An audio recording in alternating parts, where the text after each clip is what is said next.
మేము వస్తున్నాం అని చెప్పేసి చెప్పడం జరిగింది. మీడియా మిత్రులు కూడా ఆ విషయం మేము ముందు నుంచి 3 రోజులుగా చెప్తా ఉన్నాం.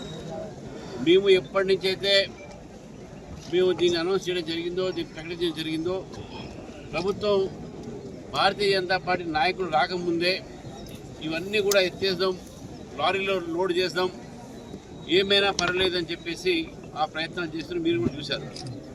రైతులు చెప్తా ఉన్నారు నిన్న సంచులు వచ్చినాయి, అంతవరకు లేవు. అదేవిధంగా కలెక్టర్ గారు వచ్చి అందరినీ మీకు కొంటాము అని లారీలు పంపిస్తూ ఉన్నారు వారు. కాబట్టి ఇటువంటి ఒక పరిస్థితి ఈరోజు ఉన్నది అని అంటే కేవలం భారతీయ జనతా పార్టీ వస్తున్నందుకు, లేకుంటే ఈ ధాన్యము, ఈ మక్క, ఈ జొన్నలు, ఈ యొక్క సన్ఫ్లవర్ అన్నీ కూడా ఈ వానకు తడిచి ఎండకు ఎండి రైతులకు వారికి గిట్టు ధర రాకపోవడం అనేది జరుగుతుండే.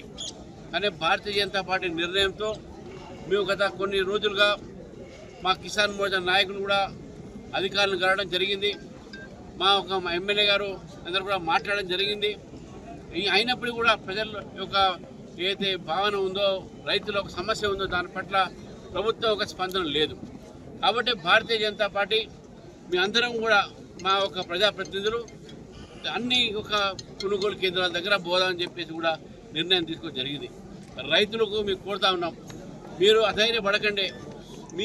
మీతోని బీజేపీ ఉన్నది, బీజేపీ మీకు భరోసా ఇస్తుంది. ఈ కాంగ్రెస్ పార్టీ వరంగల్లో చెప్పిన తర్వాత రైతులు ఏదో మాకు ఈయన రేవంత్ రెడ్డి గారు చేస్తారనుకున్నారు, కానీ వారు చేసేది ఏం లేదు. రైతు గొంతు కోయడం మాత్రమే వారి పని. అదేవిధంగా గతంలో ఉన్నటువంటి ఒక ముఖ్యమంత్రి గారు, మీ ఎమ్మెల్యే గారు, ఇక్కడ వారు అపోజిషన్ పార్టీ లీడర్, అక్కడ వారు కూడా ఎప్పుడు రైతుల దగ్గర రాలే. ఇంకా అసలు ఈ రాష్ట్రంలో రైతులకు బేడీ చేసిన ఘనత అయింది. ఫస్ట్ టైం రైతులకు బేడీ చేశారు. కాబట్టి వాళ్ళు మీ దగ్గరకు రారు, మీ సమస్య పట్టించుకోరు. కాబట్టి భారతీయ జనతా పార్టీ ప్రజల పక్షాన ఉండి, రైతు పక్షాన ఉండి, రైతుకు భరోసా కల్పిస్తూ ఈరోజు మీ వెంట మేము ఉన్నాం. అనేక విషయాలు పెద్దలు చెప్పారు. ఇక నేను ఆ విషయం మీద పోకుండా ప్రభుత్వాన్ని హెచ్చరిస్తూ ఉన్నాను. ఈ కొనుగోలు కేంద్రాలన్నింటిలో కూడా మీరు ప్రజలకు ఏది అబద్ధాలు చెప్పారో, 50 లక్షల మెట్రిక్ టన్ మీకు కొనేసినాం అని చెప్పేసి, ఇదంతా కూడా అబద్ధం. ఎక్కడ కూడా మీడియా సాక్షిగా చూడండి, రోడ్ల మీద పడి ఉన్నాయి, కుప్పలు పడి ఉన్నాయి. మరి కొండ ఇవన్నీ ఎందుకు ఇక్కడ ఉన్నాయి? సంచిలు కూడా ఇప్పుడిప్పుడే లోడ్ చేస్తూ ఉన్నారు. కలెక్టర్లు, మన అధికారులు ఇప్పుడిప్పుడు వస్తూ ఉన్నారు.